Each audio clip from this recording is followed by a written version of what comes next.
Spain and Portugal were plunged into chaos on Monday after a sudden massive power outage swept across the Iberian Peninsula, knocking out electricity in cities large and small, crippling transport hubs, and sparking states of emergency in both countries. Shortly after midday, the lights went out, not just in homes, but across roads, airports, subways, and shopping centers. The blackout even stretched into parts of southern France, leaving millions without power and governments scrambling to respond. Spanish Prime Minister Pedro Sanchez admitted in a somber press conference hours later, "We still don't know what caused it. Our priority is the safety of all citizens."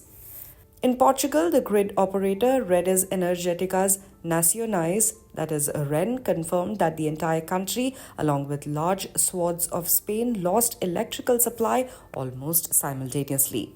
Traffic lights blinked off without warning, leading to chaotic honking gridlock in Madrid, Barcelona, Lisbon, Seville, and Valencia. Subway systems ground to a halt.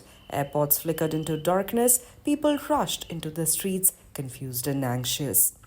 By late afternoon, both countries had declared states of emergency. Spain's Interior Ministry ordered emergency measures in Madrid, Andalusia, Extremadura, Murcia, and La Rioja. In Portugal, Prime Minister Luis Montenegro convened an urgent cabinet meeting and formally declared an energy crisis, warning citizens that restoring power would be a complex operation. Grid operators reported some progress by nightfall. Pockets of both nations gradually saw power return, with Environment Minister Sara Agassiz announcing that by Monday evening, nearly half of Spain's energy demands were once again being met. Videos on social media captured jubilant scenes of relief as neighborhoods in Portugal erupted into cheers when lights flickered on. As darkness fell, government officials were still searching for explanations. The blackout's impact was immediate and widespread. In bustling Madrid, Mayor Jose Luis Martinez Almeida urged residents to stay indoors and use emergency services only for truly urgent situations. Later, Madrid's emergency services pushed for a nationwide emergency declaration, and regional leader Isabel Diaz Ayuso even called for the military to be deployed to assist. Major transport hubs across the peninsula ground to a halt. Trains stopped mid-journey, subway tunnels went dark, leaving passengers stranded underground. Video footage showed eerily still subway cars in Madrid, their interiors lit only by flashlights of trapped commuters.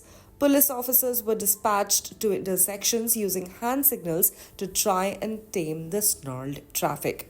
Airports too felt the blow. Flights were delayed or cancelled across major airports, with Madrid Barajas and Barcelona El Prat, which are two of the busiest in Europe, among the worst affected.